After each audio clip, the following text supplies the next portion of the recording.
for women, but irrespective of gender and age, anybody can practice this. Okay? Now let me talk a little bit about this system. There are a few letters in TIGRESS, and here T stands for tackle. When you face a dangerous situation, it need not be something related to self-defense. It could be anything. It could be a financial crisis. It could be someone falling ill in your family. When you feel that you're facing an emergency, what happens is that our response mechanism, our nervous system, goes into a freeze. So when you train in the system, you will learn how to tackle this mental freeze and come out of it with the speed of light. The next letter is I. I stands for intercept. Let us think about this concept of intercepting. In traditional martial arts, what happens is that you wait for somebody to attack you, and then you block, and then you move in.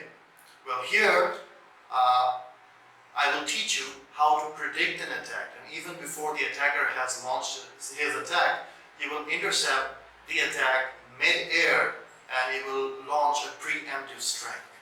So it's basically destroying the attack before it even reaches you. The next letter is G. G is grab. Okay, and in this system we use a lot of open-handed techniques. Now, why open hands? Because in conventional martial arts, what happens is that they usually go for hard surfaces like the knuckles or the knees or the elbows. Now, I don't have a problem with the knees and the elbows. I use them a lot. But when it comes to the knuckles, I can tell you from my experience that if you have not conditioned your hands well enough, especially in the case of women, there's a great risk of fracturing your bones, and therefore punching is definitely not the best option when you're in a life and death situation. Open-handed strikes are always better and safer for the user. So GR stands for grabbing. Next we have ES. Now what is ES?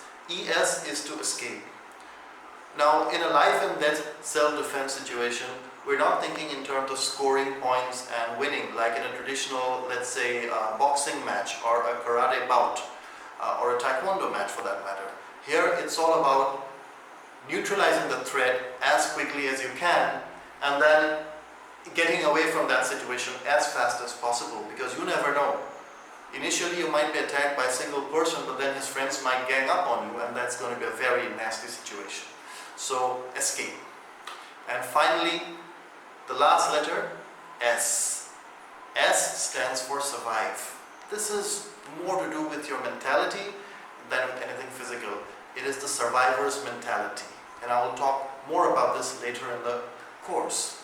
Now, to begin with, no matter what system you do, what sort of self-defense training you undertake, no matter which style of martial art you practice, it always has to start from body conditioning. You may know a lot of things, but if your body is not conditioned to a dynamic range of movements, you will have a lot of problems.